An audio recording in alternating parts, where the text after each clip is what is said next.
Hey folks, your friend Cactus Jack again here, showing you a bunch of Euphorbia Millii, known in the vernacular as the crown of thorns. We used to have a nursery. I used to make a lot of these, sold a lot of these, so I know how to propagate them, and I'm going to show you how to propagate them today without feeling like you have to go into a 7-Eleven and not understand a word that people are saying. It'll take us a couple of steps. If you listen closely, you'll become an expert on rooting Euphorbia Millii, the crown of thorns, in a couple of seconds.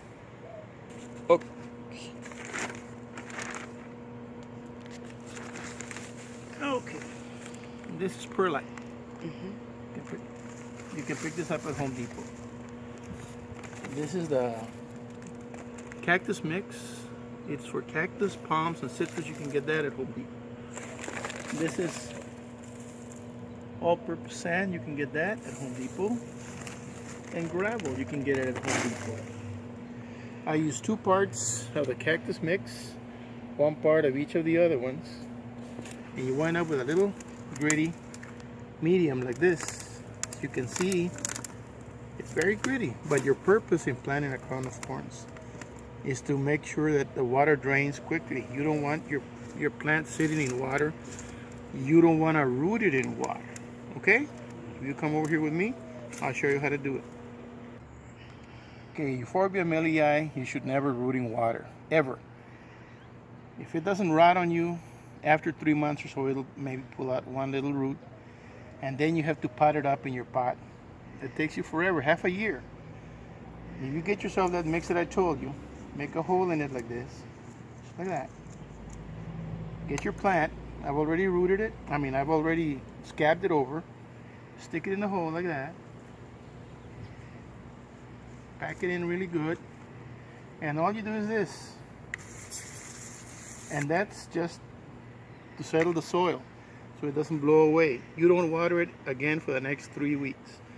At the end of 3 weeks, it'll be rooted. And you can just go ahead and leave it in that pot. It'll turn out to be a good plant in there.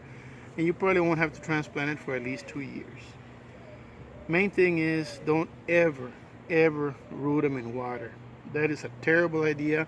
I know it's out there in the internet and people are listening to it and they're losing plants. Don't do it. Don't use garden soil. It has microbes, bacteria, fungus, anything bad that you want is in that soil down on the ground. It's just there. It's no good. Buy what I told you. It's a minimum investment. Minimum, very minimal. You can buy small bags of perlite for $2. You can buy the big bag of mix costs about $6-7. So it's worth your time and effort to put it into your plants. If you want good healthy plants, do what I told you. Add a little osmocote into the mix that I just showed you, and you'll always have beautiful plants. We get 100% turn on these plants. They all root, all of them. Not one every now and then, all of them. Hope you follow my advice. Nice talking to you.